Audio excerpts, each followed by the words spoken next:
안녕하세요. 2023년 1월 24일 위험점검 시작하도록 하겠습니다. 320까지 야간장이 올라왔었고요. 금요일날 야간장 기준입니다. 319.25까지 올라왔고, 그리고 미국 시장은 그 연휴 기간 동안에 금요일 야간, 월요일 둘 다 상승을 했습니다. 반도체 부분의 상승이 부각됐기 때문에 지금의 위험은 별로 큰 이슈가 아닌 것 같지만 지금부터 차곡차곡 대응을 해주시면 좋을 것 같습니다. 일단 위험점검 상황에서는 신용위험과 한계기업, 금융권 위험이 제일 1순위입니다. 결국에는 금리가 고금리인 상태가 되고 있으면 거기서 힘들어질 수 있다는 걸 여러분들이 꼭 염두에 두셔야 되고요. 그 다음에 이제 리세션, 이 부분도 조심스럽게 대응을 하셔야 됩니다. 리세션 이 부분도 결국에는 경기 침체인데 위에가 먼저 터지고 리세션이 나온다. 그렇게 보시면 되고 리세션 판정은 언제나 6개월 뒤에 나오기 때문에 리세션인 상황인지 아닌지 정확하게 알 수가 없습니다. 리세션은 결국에는 실적의 하락이 2분기 동안 이어진다. 그렇게 보시면 될 것 같고요. 그 다음에 실적입니다. 그러니까 경기 침체와 실적인데 이 경기 침체가 느껴지면 피부로 와닿을 때쯤이면 실적도 같이 많이 빠져 있는 그런 상황이 될 거고요. 지금은 계속 이제 딜레이가 6개월 상반기로 봤는데 2분기, 3분기에 대한 우려감이 시장에는 감돌고 있다라고 보시면 될 것 같습니다. 저는 계속 말씀드리지만 세린 메이를 조심해야 된다라고 보고하고 있을 거예요. 그게 이제 5월입니다. 5월, 4월 말, 5월, 6월 초까지. 그래서 6월에 급락이 나올 가능성이 상당히 높다라고 보시면 좋을 것 같고요. 그 전에 이제 1, 4분기의 실적이 방어가 되면 그 다음은 나을 건데 그러지 않을 경우에는 작년에 재림이 됩니다. 6월부터 작년에 흐름이 안 좋아졌거든요. 그 다음에 금리 인상과 양적 긴축 동시에 일어날 수 있는 거고, 그 다음에 중국 코로나 부동산 은행입니다. 코로나는 중국조차도 이제 대세를 이해를 했고요. 사실상 이 코로나는 이제 한 달 정도 남은 것 같습니다.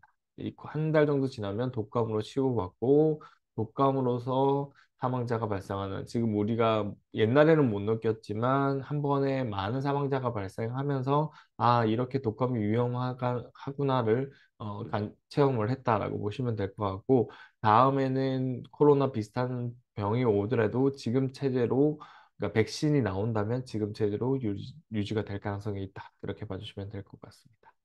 부동산과 은행인데요. 지금 중국은 대놓고 부동산이 역성장 가능하다고 했는데 아직 부도를 내지도 않았어요. 근데 역성장이니까 얼마나 위험하겠어요. 그런 상황에 놓여 있다. 그렇게 봐주시면 될 것 같습니다. 신용 위험입니다. 지금 일단 CDS가 40으로 내려왔어요. 이 부분이 긍정적이고요. 전체적으로 원달러도 산을 찍고 내려왔어요. 이게 그냥 바로 내려와서 사그라들지 아니면 재상승을 할지는 경기 침체, 신용 위험 이거에 따라서 달라진다라고 보시면 될 것 같습니다. 영국은 CDS가 많이 내려왔죠. 20, 30까지 올라왔던 게 작년에 이제 총재 발언 잘못돼서 금리 인상기에 급락이 나왔다면 지금 올라가는데 미국 같은 경우에 오히려 올라왔어요. 시대에 가서 올라왔습니다. 왜냐하면 미국 정부의 정부 채권들이 흔들흔들 거리고 있는 시그널이 조금 나오고 있기 때문이라고 보시면 됩니다. 많은 나라들이 CDS가 떨어졌고요. 중국 거랑 터키 거 보겠습니다. 터키는 오히려 급증돼.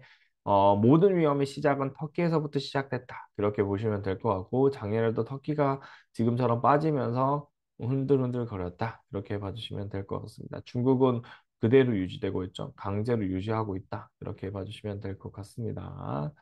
자, 터키는 또 올랐고 남아공도 올랐죠. 남아공도 200대에 머물고 있는 그런 국가고요. 기본적으로 잠재 취약국들도 뭐 그냥 보합 수준에 머물고는 있습니다. 원달러 환율이 중요한 역할을 할 거고요. 우리나라 적자가 계속 반복되고 있는데 적자 기간에 사긴 샀지만 지금은 분할 매수 1차라고 보고 있습니다. 그럼 무슨 말이냐면 이게 내려왔다 올라왔다 또 내려오면 구간이 나올 거라고 보는 거고요. 이거를 돌파하기는 이제 쉽지 않은 구간 1250원까지 왔기 때문에 다행히 여기가 싼 고점을 만들어 주지 않을까. 다음 위험이 오면요. 근데 이게 기간을 길어버리면 이걸 뚫고 올라갈 수도 있다. 이렇게 보시면서 대응해 주시면 될 것 같습니다. 한계기업 및 제2금융권입니다. 한계기업 및 제2금융권은 이거 계속 보여드리죠. 이제 금리가 계속 유지되는데 더 올라갔어요. 그러면 이거보다 더 높아지겠죠? 이렇게 보시면 되고 기업 대출이 점점 증가하고 부실 가능성에 대비해야 되는 뉴스가 지난주에 나왔어요. 그다음에 한계 기업은 5년새 2배 급증. 근데 원래 한계 기업 수치가 많이 뚝 떨어졌었거든요. 금리를 많이 내다 보니까. 그래서 구조조정을 어떻게 하느냐가 제일 관건이 된다라고 보시면 될 것 같고, 다양한 유형입니다. 한계 기업인데 시장에서 매물로 나가는 거는 손실난 기업들이 매물이 되기가 힘들어요. 이익이 나는 기업들이 이익으로 전환될 기업들이 그러니까 좋은 물건들이 결국에는 M&A가 일어나고 있다. 이렇게 보시면 됩니다. 급작스러운 M&A가 그렇게 나오는 거고요. 프로젝트 파이낸싱에 대해서 대주단, 돈을 빌려준 사람들이 3분의 2가 찬성하면 만기를 연장한다는 시그널. 이게 좋은 건지 나쁜 건지 생각해 봐야 돼요. 이거가 만약에 만기 연장 안 해주면 얘가 부도가 날 수 있는 거죠. 다만 예전처럼 강제적으로 저축은행들이 그냥 홀드해서 가는 게 아니라 위험 요인이 있다면 빨리빨리 털고 지나가는 그런 요인이 된다는 거겠죠. 그렇게 봐주시면 될 것 같고, 이거와 관련된 뉴스 간단하게만 보고 넘어가겠습니다. 자, 한계 기업에 관련된 뉴스를 이렇게 검색을 했고, 휴일이 있다 보니까 지난주께 한 7일, 8일 정도 됩니다. 자동차 부품에서 전기차 부품을 만든 곳이 지원이 많은 것 같은데 내연기관 부품에서는 정부 녹용 공급이 없다. 결국에는 문 닫아야 된다는 거죠. 그러니까 자동차 부품 회사들이 금리가 많이 높아오고 힘들어진다. 그러니까 전환을 하지 않으면 점점점 힘들어진다는 거고요. 한계 기업의 비중은 점점 높아지고 있습니다. 한계 기업 정리가 어려운 것은 사실상 이거와 연결된 모든 부채가 연결돼 있기 때문입니다. 상당수는 중소기업이고 마냥 정리가 쉽지 않다는 거고요. 이거는 일자리 문제랑 연결되기 때문에 함부로 구조조정을 할 수가 없다라고 보시고 있습니다. 이 부분이 있는 거고요. 한기기업 관련 보고서는 21년 말에 21년 말입니다. 2만 5천 개 정도, 2만 5천 개, 2만 4천 개 정도라고 했는데 지금 이제 더 많이 증가한 숫자라는 거죠. 그래서 2022년에 많은 기업들이 있으니까 하는 예측에서는 조금 더 높아지고 있다라고 보시면 될 것 같고 이거는 20%까지 차지하고 있습니다. 결국에는 20%, 25% 차이가 올라가면은 그때부터 이게 구조조정이 어느 정도는 발생을 해야 된다라고 보시면 될 것 같습니다. 중견 대기업은 389개였지만 449개로 많이 늘었죠. 이렇게 보시면 되고 상장 기업 상황도 이제 전체적으로 비교를 하면 17.1%로 두 번째고 적자인 상황이 상당히 안 좋은 추세다. 이렇게 보시면 됩니다. 기업 부채도 증가율도 이거 다 높다라고 하고 있기 때문에 상당히 우려하는 내용이고요. 이 부분을 우리가 계속 지속적으로 신경을 써야 됩니다. 그다음 IMF 때보다 신용 갭이 높다고 되어 있죠. 근데 뭐 IMF 때는 부채 비율이 400%였어요. 그래서 그때만큼은 아닐 거라고 보고는 있지만 그래도 한 번의 후폭풍이 이제 서서히 다가오고는 있다라고 보시면 됩니다. 다만 이제 올해가 박스권으로 유지가 된다면 긍정적이에요. 박스권으로 유지되면은 하방을 280에서 막아줄 수 있는 거고요. 이번에도 330을 가면은 다음 하방은 300 정도 언저리에서 막아줄 수 있다. 그렇게 봐주시면 되겠죠. 그러니까 그런 부분들이 지금 요 뉴스에서 그러니까 기업 관련돼서 조선일보에서도 잘 정리해 주거든요. 이런 부분이 여러분이 이제 이해를 해주시면 좋을 것 같고요. 이 부분은 홈페이지에도 올려드리겠습니다.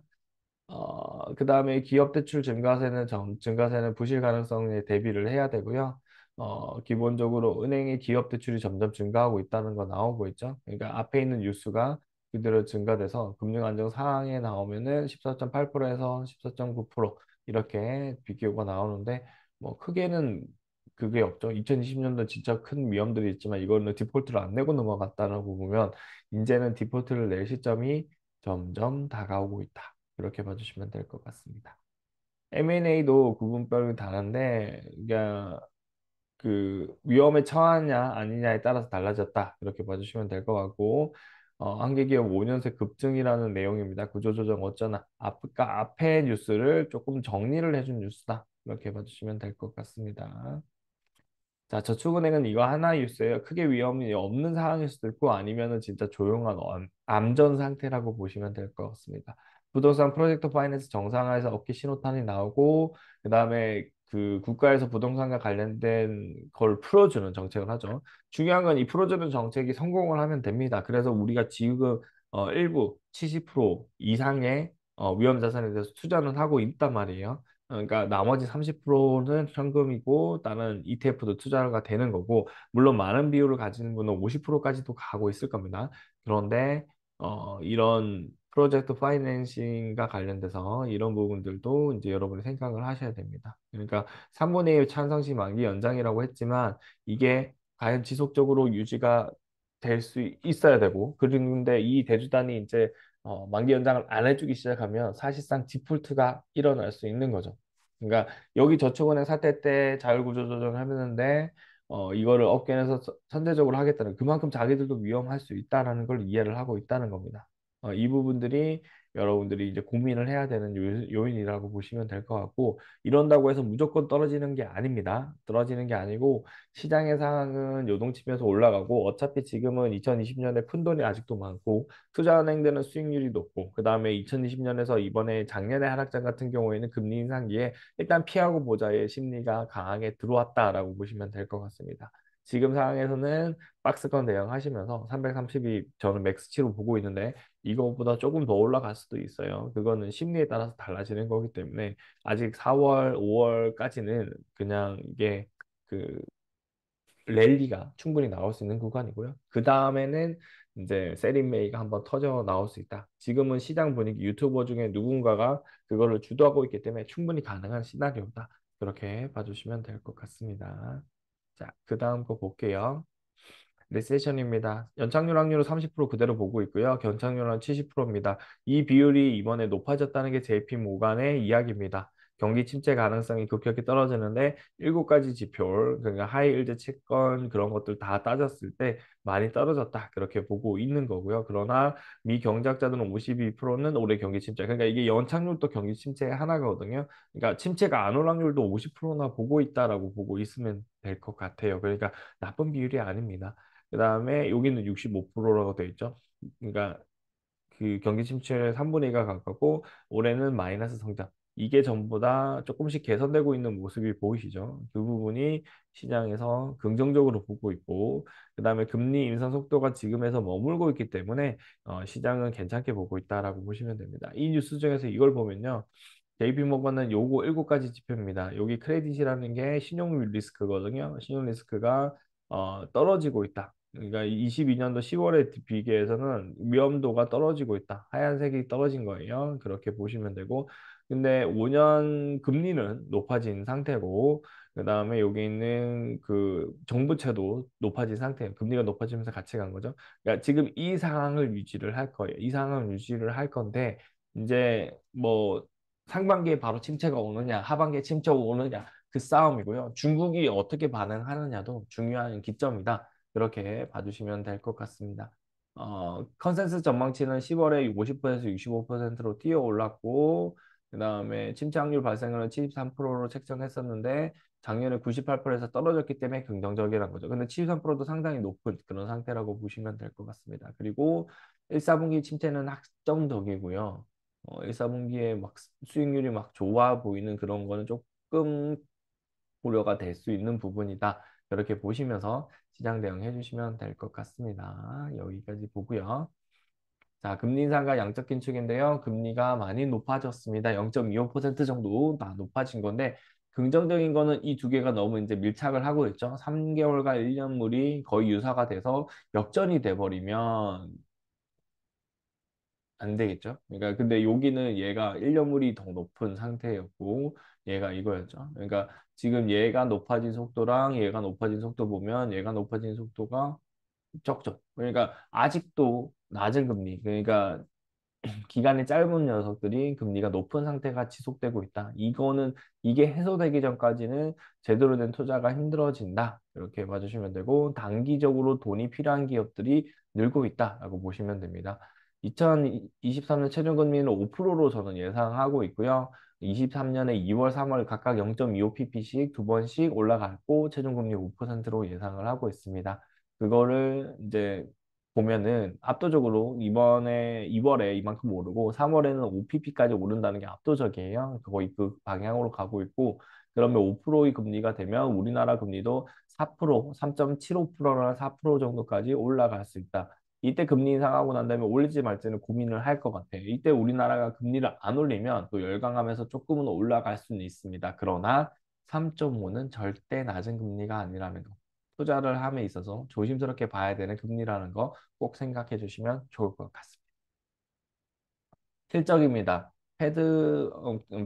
팩셋이 이제 20일 날 발표된 자료를 갖고 온 거고요. 어제자리에 주가 반응을 보면 이만큼 올라갔습니다. 이렇게 되고요. 1월 20일자 뉴스라고 보시면 되고, 전체적으로 올라갔다가 이제 내려온 그 상태라고 보시면 되고, 여기서 바닥을 만들어주고 있다는 건 긍정적입니다. 삼중 바닥을 거의 만들어낸 모양이지만, 삼중 바닥을 만드는 성공을 다음 건에서도 한 번 더 봐야 되지 않나 그렇게 보고 있고요.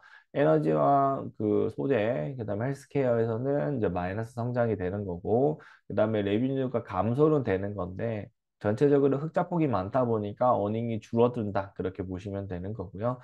작년에 너무 호황을 부렸던 부분에서 이제 빠지고 있다 그렇게 봐주시면 될 것 같습니다. 중요한 거는 여기 있는 이 파란색이고 투데이거든요.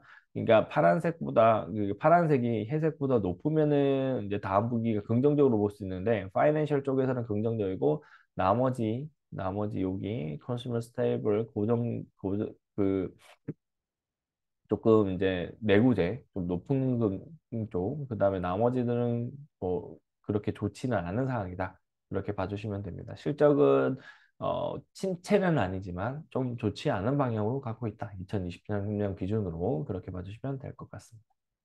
부동산과 중국 코로나인데요.